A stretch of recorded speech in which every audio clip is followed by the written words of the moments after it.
যখন যুদ্ধের ময়দান থেকে ফিরে আসতেন, হযরত হুসাইন রাদিয়াল্লাহু তাআলা আনহু এবং হাসান রাদিয়াল্লাহু তাআলা আনহু, এই দুইজন সাহাবী দুইজন ছোট ছোট নাতিকে আল্লাহর নবী সবার আগে দেখতেন।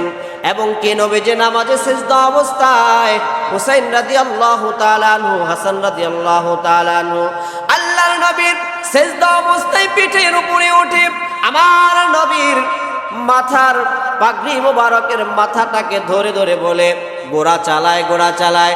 আমার নবী সিজদাকে লম্বা করে দেয়, সিজদা থেকে ওঠে না। কেন ওঠে না, কেন ওঠে না? বলে আমার দুই কলিজার টুকরা হাসান হুসাইন রাদিয়াল্লাহু তাআলা আনহু তারা কষ্ট পাবে, আনন্দ থেকে বঞ্চিত হয়ে যাবে। এই জন্য যতক্ষণ পর্যন্ত তারা নবীজির পিঠের উপরে ছিলেন ততক্ষণ পর্যন্ত আমার আপনার নবী বিশ্ব নবী রহমাতাল লিল আলামিন সিজদায় পড়ে থাকতেন। সুবহানাল্লাহ। যায়েন না, আপনি যায়েন না? বলে না, আমি যাব। কেন যাবেন? বলে আমাকে মানুষ বলতেছে এই জন্য যাবে। কিন্তু উনি যুদ্ধের জন্য যায় নাই, উনি যুদ্ধের জন্য যায় নাই, বা ওখানে উনি গিয়ে নিজে খলিফা, নিজেরটা নিজে হয়ে যাবে এর জন্য যায় না। যেহেতু মানুষ ডাকতেছে আমি ওখানে গিয়ে দেখি আসলে কি বিষয়। যখন গেলেন ইয়াজিদ তখন পর্যন্ত কিন্তু ভালো মানুষ। ইয়াজিদ মুআবিয়া, যারা মুআবিয়া রাদিয়াল্লাহু তাআলা আনহুকে গালি দেন, আসলে উনি কিন্তু এমন একজন সাহাবী যে সাহাবীর আকৃতি ছিল নবীজি সাল্লাল্লাহু আলাইহি সাল্লামের মতো। সুবহানাল্লাহ। মুআবিয়ার চেহারাটা ছিল নবীজির মতো। ওহী আসতেন, ওহী, সেই ওহী লেখতেন কে? মুআবিয়া রাদিয়াল্লাহু তাআলা। চৌকস যোগ্য একজন সাহাবী ছিলেন। কিন্তু মুআবিয়া রাদিয়াল্লাহু তাআলা আনহু ইয়াজিদকে কেমনে ক্ষমতা দিলেন? বলে তখন সে ভালো ছিল এবং যোগ্য ছিল, এই জন্য দিছে। কিন্তু ক্ষমতা পাওয়ার পরে মানুষ দেখেন না, ক্ষমতায় যাওয়ার আগে অনেক মানুষ ভালো থাকে, ক্ষমতায় যাওয়ার পরে লোভে নষ্ট হয়ে যায়। ইয়াজিদের বিষয়টা এরকম হয়েছে।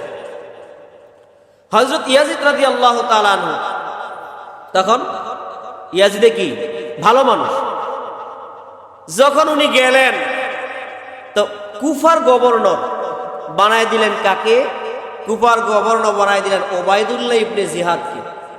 সে কুফার গভর্নর যখন খবর পাইলেন যে হুসাইন কোথায় আসছে, কুফার মধ্যে আসতেছে, ইয়াজিদ ঘোষণা করে দিলেন যারাই আমার বিপক্ষে থাকবে তাদেরকে বন্দী করো, যেরকমটা বিগত বছরে ছিল।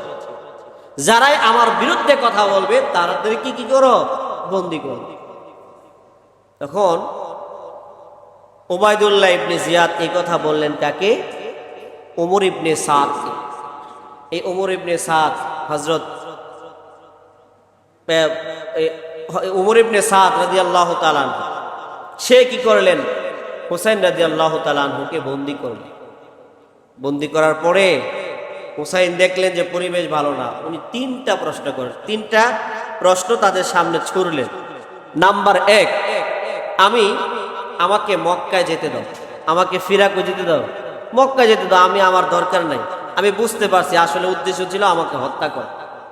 যারাই আমার কাছে চিঠি লিখছে একজন আমার কাছে আমার সামনে নাই, তার মানে হয়েছে আমাকে তারা হত্যা করার জন্য আনছে। আমি মক্কায় ফিরে যেতে চাই। নাম্বার 1। 2 নাম্বার হলো, হয়তো আমাকে সহ যাদেরকে আমি নিয়ে আসলাম তাদেরকে অন্য কোনো মুসলিম দেশে আমাদেরকে প্রত্যাবর্তন করার জন্য সুযোগ দাও বা আমাদেরকে পাঠিয়ে দাও।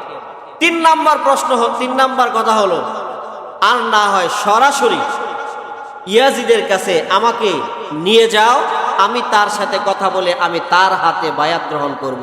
সে যদি যোগ্য হয় আমি তার কাছে বায়াত গ্রহণ করব, তার সাথে কথা বলবো।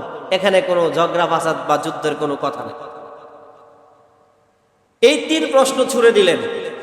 কিন্তু ওবায়দুল্লাহ ইবনে জিয়াদ, সে তার মনের ভিতরে মায়া লাগলো। মুআবিয়ার ছেলে ওবায়দুল্লাহ ইবনে জিয়াদ, তার মনের ভিতরে একটু মায়া জাগলো যে আসলে তো কথা ঠিক, রক্তাক্ত হবে না, যুদ্ধ হবে না। 3টা কথা বললেন, 3টা কথা মেনে নিলেই তো হয়। উনি চলে যাবে ওনার দেশে, আর না হয় কোনো মুসলিম দেশে পাঠিয়ে দেওয়া হবে, আর না হয় ইয়াজিদের সাথে কথা বলা হবে। এখানে একজন ছিলেন, ওই গভর্নর ওবায়দুল্লাহ ইবনে জিহাদের নেতৃত্বে একজন ছিলেন যার নাম ছিল সীমার। যার নাম কি ছিল? সীমার। ওবায়দুল্লাহ ইবনে জিয়াদ বলেন যে তাকে ছেড়ে দেওয়া হোক অথবা তাকে মক্কায় পাঠিয়ে দেওয়া হোক। তো সীমার বলেন, এটা কি কোনো কথা? শত্রুর হাতের মুঠে পাইয়া মানুষকে এইভাবে ছেড়ে দেয়? এই কথা যখন বললেন তখন উবাইদুল্লাহ ইবনে জিয়াদের ভিতরে একটা শয়তান চাপলো, আসলেই তো কথা ঠিক, এত সুন্দর মানুষ পাওয়ার পরে কি মানুষ ছেড়ে দেয় শত্রুকে হাতের মধ্যে পাওয়ার পরে? এখন কে মারবে, কে হত্যা করবে? বলে না, তোমাকে আর ছাড়া হবে না, তোমাকে কি করা হবে না, ছাড়া হবে। মুসলমান ভাইয়েরা রে আমার, হযরতে হুসাইন রাদিয়াল্লাহু তাআলা আনহু আল্লাহর নবী বিশ্ব নবী রাহমাতাল লিল আলামিনের কেমন একজন নাতি ছিলেন। যুদ্ধের ময়দানে নবীজি যখন যাইতেন, হুসাইন রাদিয়াল্লাহু তাআলা আনহুর সাথে দেখা করে যাইতেন।